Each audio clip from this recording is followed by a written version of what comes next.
La Bible quotidien. Une série de réflexions quotidiennes centrées sur la parole de Dieu. Que ce livre de la loi ne s'éloigne point de ta bouche. Médite-le jour et nuit pour agir fidèlement selon tout ce qui y est écrit. Car c'est alors que tu auras du succès dans tes entreprises. C'est alors que tu réussiras. Josué chapitre 1, verset 8.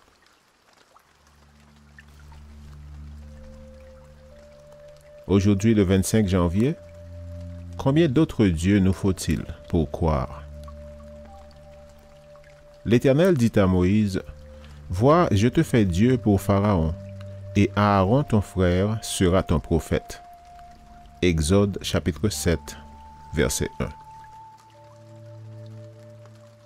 Dans le monde du commerce, on affirme que le client est roi. Pourtant, on dit au sujet des Japonais, qui ont pratiquement conquis le monde commercial, que la relation client-vendeur devrait être caractérisée par l'expression « le client est Dieu ». L'implication est qu'il n'y a rien au-delà du client, rien de plus important que le client. Les êtres humains se rendent compte que l'homme n'est pas tout lorsqu'ils acceptent la suprématie du Dieu créateur.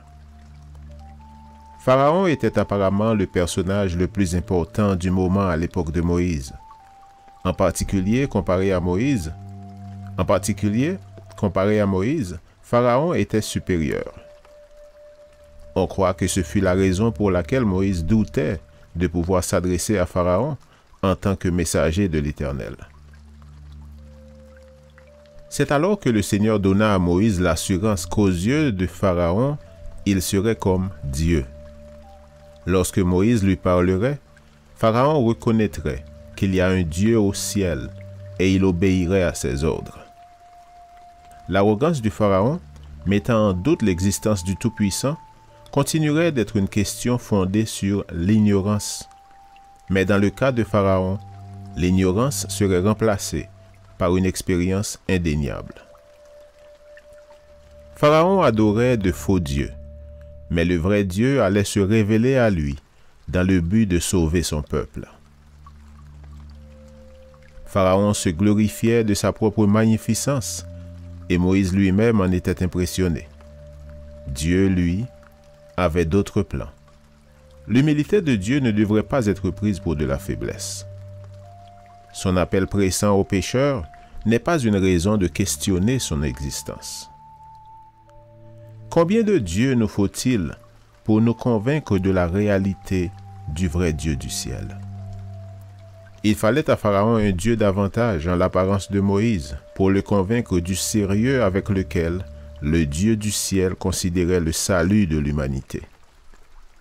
Si nous ouvrons notre cœur au Dieu du ciel, d'autres dieux sont inutiles pour nous convaincre de sa réalité.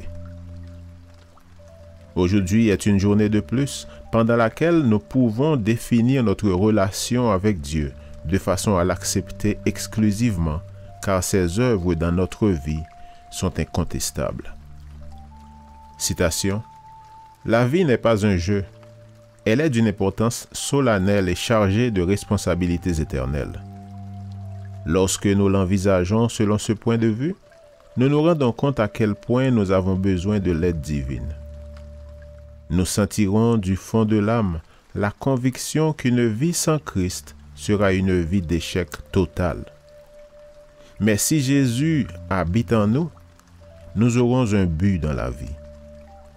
Nous comprendrons que sans le pouvoir de la grâce et de l'Esprit de Dieu, nous ne parviendrons pas à l'idéal élevé qu'il a placé devant nous. Fin de citation. Review and Herald, 22 septembre 1891.